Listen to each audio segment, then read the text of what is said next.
સાધના commerce classes ના online education માં આપનું સ્વાગત છે। આજે આપણે કૌટિલ્યના અર્થશાસ્ત્રના સંદર્ભમાં અર્થશાસ્ત્રની જે વિચારધારા છે એને સમજીશું। આજથી 2500 વર્ષ પહેલા ચાણક્યએ પોતાના પુસ્તક કૌટિલ્યના અર્થશાસ્ત્રમાં માનવીના આર્થિક પ્રવૃત્તિઓ માટેનું ચિંતન રજૂ કર્યું છે। આજથી 2500 વર્ષ પહેલા આપણા દેશની અંદર ચાણક્ય થઈ ગયા, જેમનું બીજું નામ કૌટિલ્ય અને એ ઉપરાંત એ વિષ્ણુગુપ્ત તરીકે પણ ઓળખાતા હતા। તો એ ચાણક્યએ જે પુસ્તક લખ્યું છે એનું નામ છે કૌટિલ્યનું અર્થશાસ્ત્ર, અને એ કૌટિલ્યના અર્થશાસ્ત્રમાં માનવીની આર્થિક પ્રવૃત્તિઓ માટેનું ચિંતન રજૂ કર્યું છે। એટલે કે માણસો દ્વારા આજથી 2500 વર્ષ પહેલા જે આર્થિક પ્રવૃત્તિઓ કરવામાં આવતી હતી એ વિષય કૌટિલ્યના અર્થશાસ્ત્રની અંદર પોતાના વિચારો એ ચાણક્યએ અથવા કૌટિલ્યએ રજૂ કર્યા છે। હવે કૌટિલ્યના મતે એટલે કે ચાણક્યના મતે આપણે અર્થશાસ્ત્રની વ્યાખ્યા જોઈએ તો મનુષ્યની વૃત્તિ એ અર્થ છે। સૌથી પહેલા આપણે વૃત્તિ શબ્દનો અર્થ સમજીએ। વૃત્તિ એ મૂળ સંસ્કૃત ભાષાનો શબ્દ છે જેનો અર્થ આજીવિકા અથવા તો નોકરી એવો થાય છે। તો મનુષ્ય જે આજીવિકા પ્રાપ્ત કરવાનો પ્રયત્ન કરે છે અથવા તો જે વ્યવસાય કરે છે એ અર્થ છે। બીજા નંબરમાં કહ્યું છે કે મનુષ્ય ના વસવાટવાળી ભૂમિ એ અર્થ છે। મનુષ્ય જે જગ્યાએ વસવાટ કરે છે, જે જગ્યાએ પોતાના ભવન અને મકાનોનું નિર્માણ કરેલું છે એ અર્થ છે।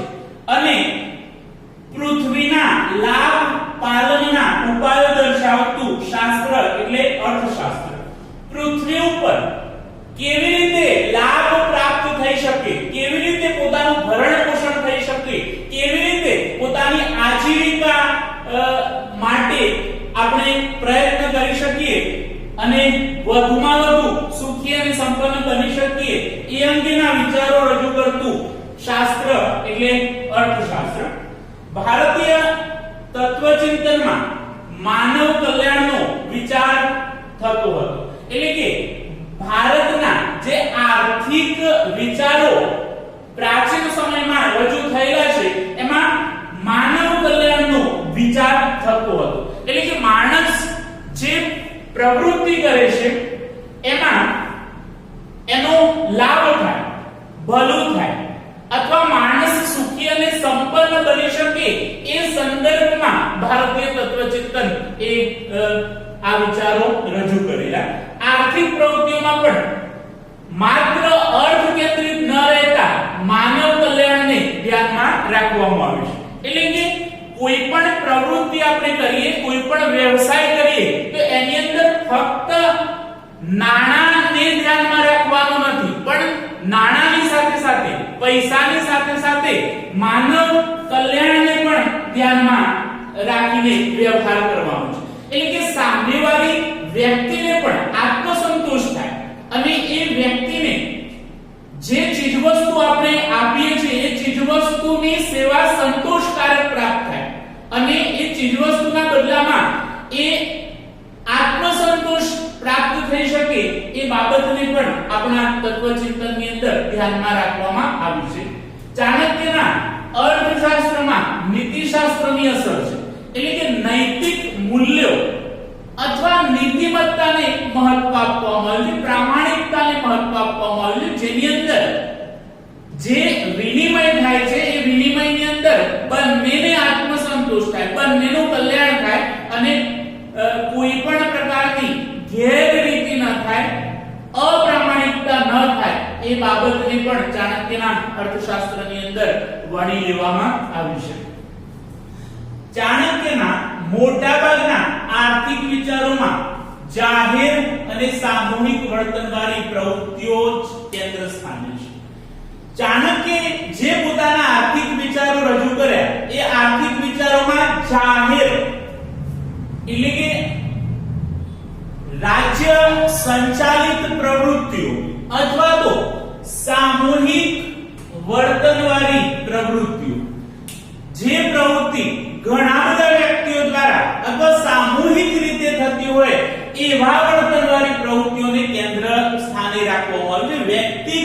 વર્તનવાળી પ્રવૃત્તિઓને ચાણક્યના અર્થશાસ્ત્રમાં કોઈ સ્થાન નથી.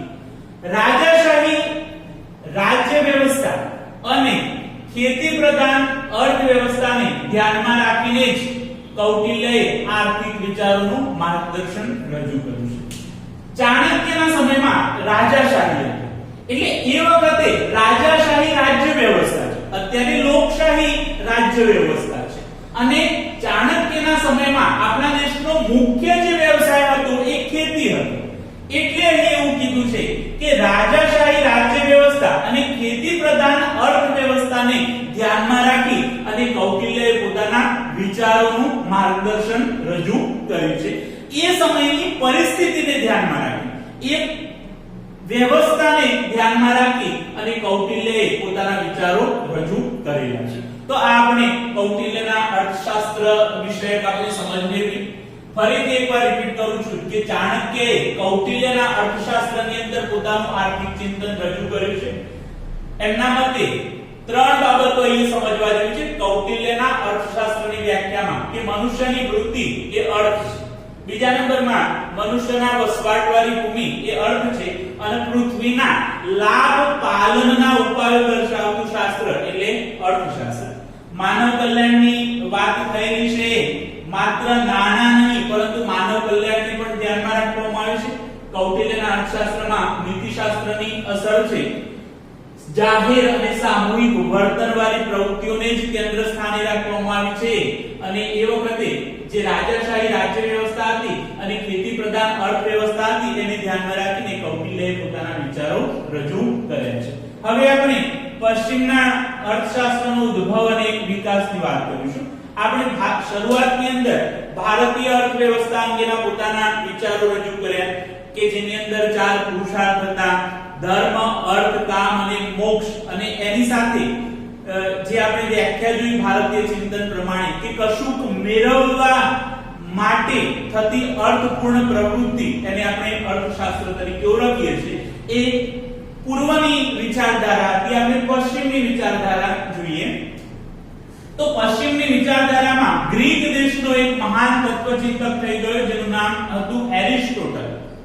પ્લુટોનો એ શિષ્ય હતો અને એને પુસ્તક લખ્યું ઓઇકોનોમિકા.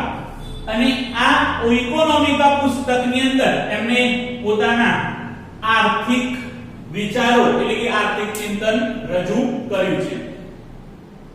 ત્યાર પછી આપણે પોઈન્ટ જોઈએ તો ઔદ્યોગિક ક્રાંતિ બાદ ઉદ્યોગ ક્ષેત્રે શ્રમ વિભાજન અને વિશિષ્ટીકરણ થયું. 18મી સદીમાં ઇંગ્લેન્ડની અંદર ઔદ્યોગિક ક્રાંતિ થઈ.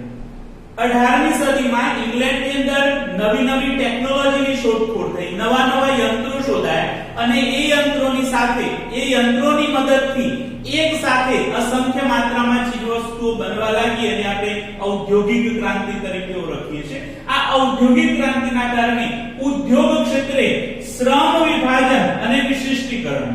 શ્રમ વિભાજન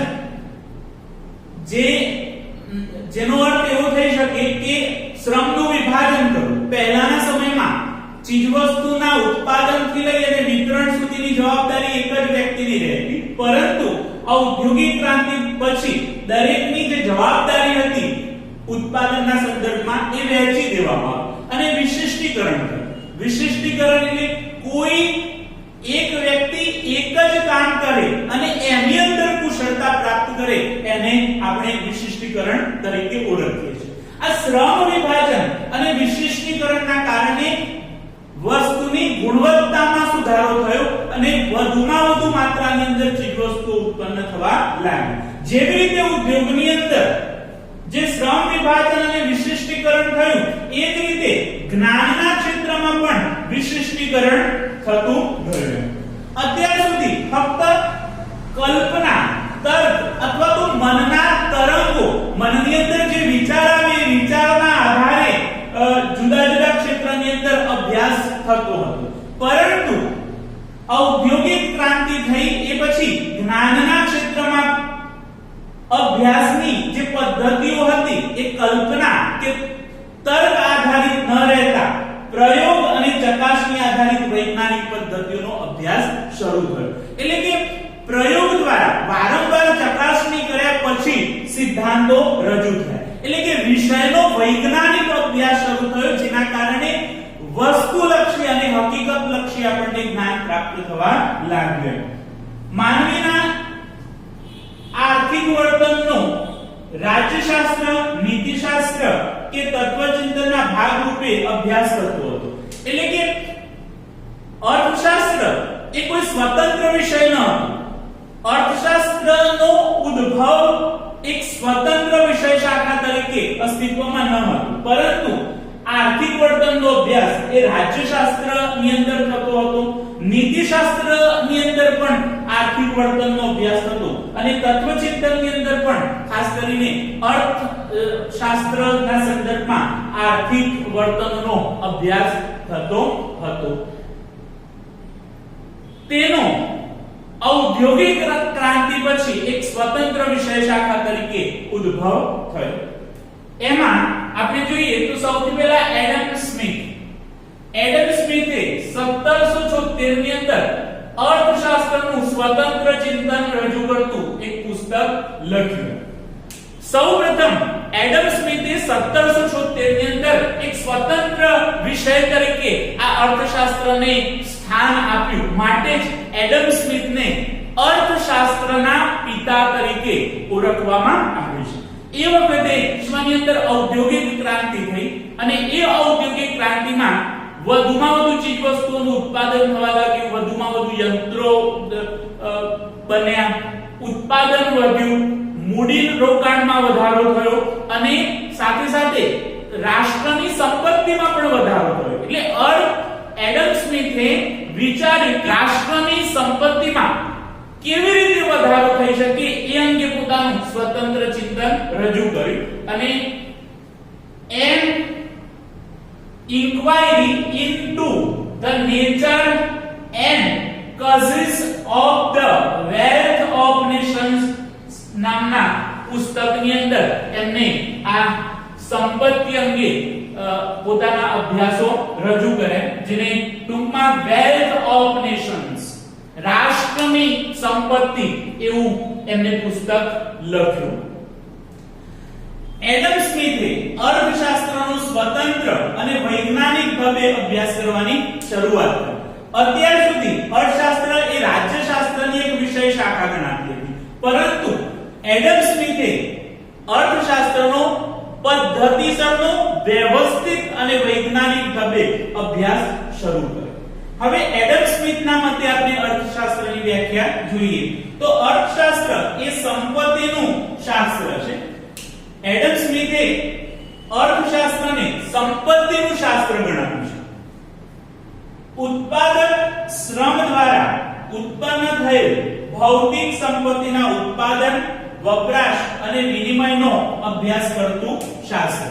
ઉત્પાદક શ્રમ દ્વારા એટલે કે શ્રમિક દ્વારા ઉત્પન્ન કરવામાં આવેલી જે ભૌતિક સંપત્તિ છે એના ઉત્પાદન, વપરાશ અને વિનિમય. વિનિમય એટલે આપલે, ચીજવસ્તુની આપલે કરવી અને વિનિમય તરીકે ઓળખવામાં આવે છે. તો ઉત્પાદન, વપરાશ અને વિનિમયનો અભ્યાસ કરતું શાસ્ત્ર એને અર્થશાસ્ત્ર કહ્યું છે. ફરીથી એકવાર રિપીટ કરું છું કે ઉત્પાદક શ્રમ દ્વારા ઉત્પન્ન થયેલ ભૌતિક સંપત્તિના ઉત્પાદન, વપરાશ અને વિનિમયનો અભ્યાસ કરતું શાસ્ત્ર. ત્રણ શબ્દો આપણે યાદ રાખવાના છે: ઉત્પાદન, વપરાશ અને વિનિમય. અર્થશાસ્ત્રને સામાજિક વિજ્ઞાનનો દરજ્જો એડમ સ્મિથે આપ્યો, કારણ કે અર્થશાસ્ત્ર એ માનવીના આર્થિક વર્તનનો અભ્યાસ કરે છે અને એની સાથે સાથે એની પદ્ધતિ વૈજ્ઞાનિક છે અને ચોક્કસ છે. માટે અર્થશાસ્ત્રને સામાજિક વિજ્ઞાનનો દરજ્જો આપ્યો છે. એડમ સ્મિથે નીતિશાસ્ત્રને આર્થિક અભ્યાસથી દૂર રાખ્યું, પરંતુ એડમ સ્મિથનું જે અર્થશાસ્ત્ર છે એની અંદર માનવ કલ્યાણની વાતો રજૂ થયેલી જ છે. એટલે કે એમને પણ માનવ કલ્યાણ ઉપર ભાર મૂક્યો છે. તો આ આપણે પશ્ચિમના સંદર્ભની અંદર ખાસ યાદ રાખવાનું. એરિસ્ટોટલનો ઇકોનોમિકા એની અંદર પોતાના વિચારો રજૂ કર્યા. એ એડમ સ્મિથ જેમને 1776 માં વેલ્થ ઓફ નેશન્સ બુક લખી અને સ્વતંત્ર ચિંતન રજૂ કર્યું એટલે એડમ સ્મિથને અર્થશાસ્ત્રના પિતા તરીકે ઓળખવામાં આવે છે. એની સાથે સાથે એમણે જે વ્યાખ્યા આપી કે અર્થશાસ્ત્ર એ સંપત્તિનું શાસ્ત્ર છે, ઉત્પાદક શ્રમ દ્વારા ઉત્પન્ન થયેલ ભૌતિક સંપત્તિના ઉત્પાદન, વપરાશ અને વિનિમયનો અભ્યાસ કરતું શાસ્ત્ર એટલે અર્થશાસ્ત્ર.